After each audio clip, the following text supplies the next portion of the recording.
You're very welcome back. Now, the Saw Doctors have given us some of the most iconic songs in Irish music over the last 40 years and are still, well, as popular as ever. Well, you can't move for them at the minute, can you? It's just the Saw Doctors, wall to wall. We're delighted to welcome co-founder Leo Moran. Good morning, Leo. How are you? Class. Amazing. Good morning, Leo. How are you? Oh, very good.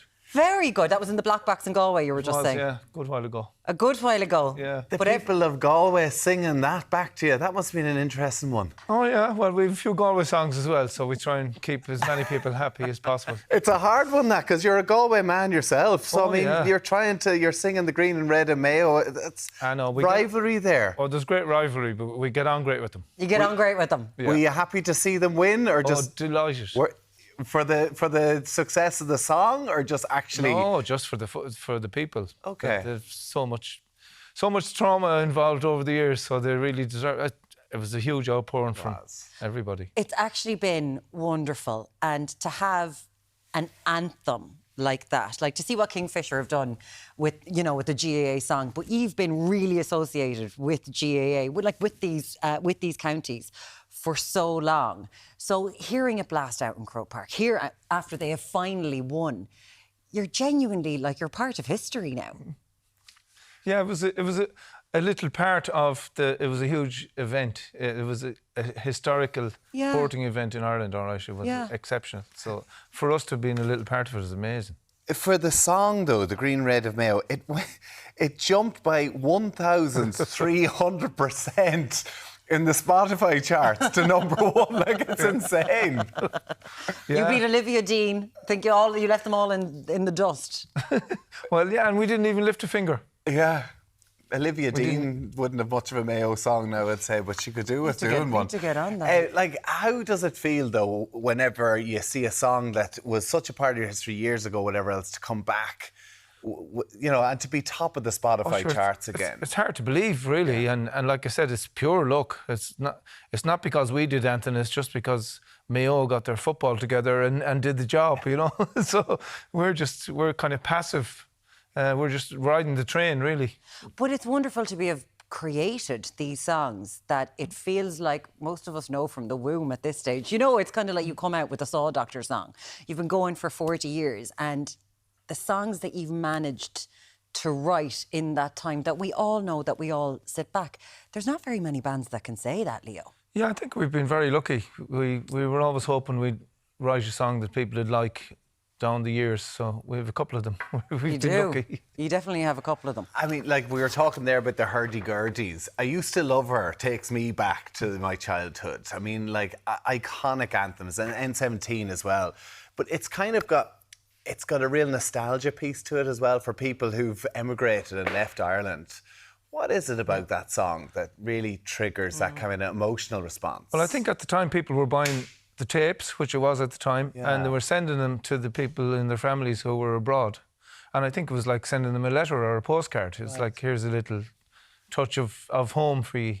Yeah. They send the tapes. That's what people were doing, for immigration, Australia, America, Canada, England. Yeah. They'd send the tapes over. Yeah.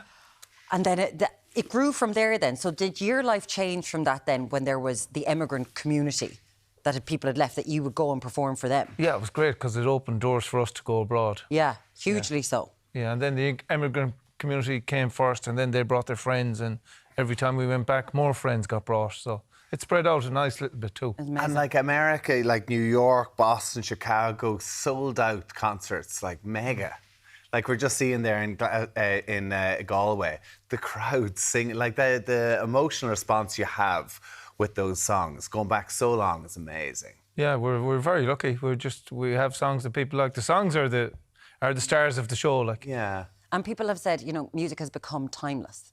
That there's young ones are attaching themselves to a song, not necessarily a band, but for a feeling in that particular moment. You've felt that over the last few years. You felt like when you go to a Electric Picnic now and you're completely packed, and any festival that you're at, if I look at something from you, it's packed out. Yeah, we're very lucky in Ireland that the young audience has come with us, and we don't know why. It'd be interesting to try and figure it out, but we have a great young audience in Ireland, and even kids. We did 2 festivals this year now, a night and day, in particular in Lough, and there was just loads of kids there.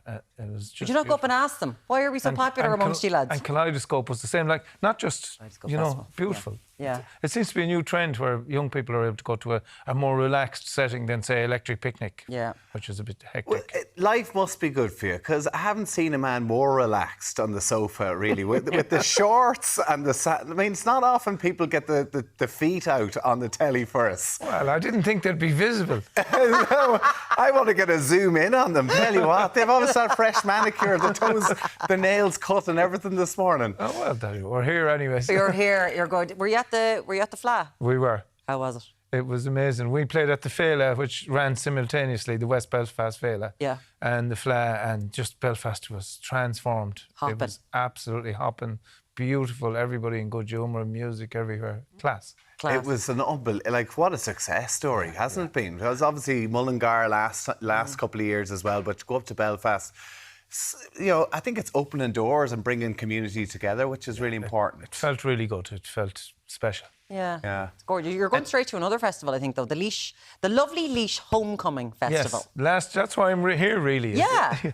Last year I went down and did a little gig in Portlaoise Prison with my friend Pádraig Stevens, but he's not able to come this year, so I have Tom Joyce and Nolan MacDonald coming this time. But it's very interesting to go into a prison and play. It's a great education.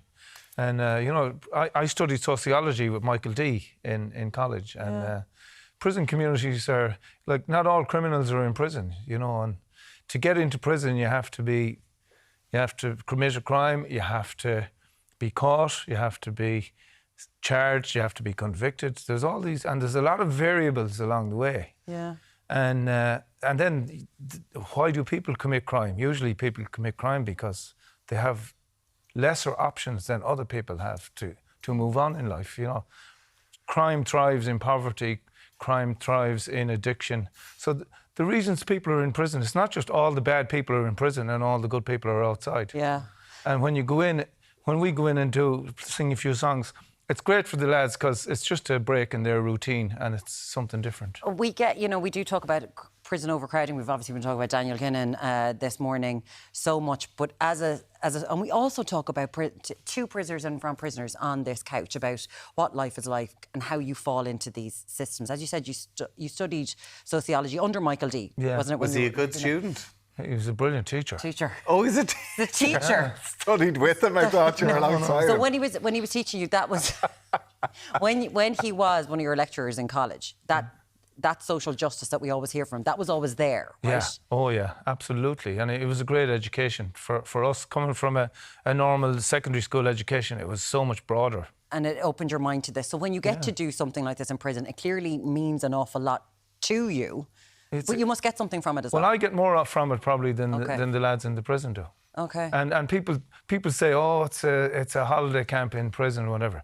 It's not. And there's a lot of overcrowding in Irish prisons at the moment. There's a lot of tension involved in that. It's a very uncomfortable situation. And every time I go into a prison and I come out through the first metal gate, the second and the third, back out into the car park, you really appreciate that you're taking that step. And you think back to the lads inside and you wish that step for them as soon as possible. Wow. You're doing a songwriting workshop with them as well. Well, we might do that. We just go in with a blank sheet. What do you encourage them, though, when you're doing a song? Because, so many of the great songs are written through heartache and difficult times. Yeah. It's an amazing platform for, I'm sure, people who are maybe reflecting on mistakes and things that they've done. Well, there's very, very talented people in prison. The last time we were in last year there was loads of art going on. Lads had songs written, lads had poetry written. Basically, we'll just sit around and perform for each other and have a chat. That's lovely. It's at the Lovely Laois Homecoming Festival. It takes place on the 4th to the 6th of September. You're leading this workshop in Portlaoise Prison on the 3rd of September, and it's to welcome Laois people from around the world and from around the country home for a bit of a homecoming. Leo Moran, lovely to see you. Thanks so much for coming and chatting to us today.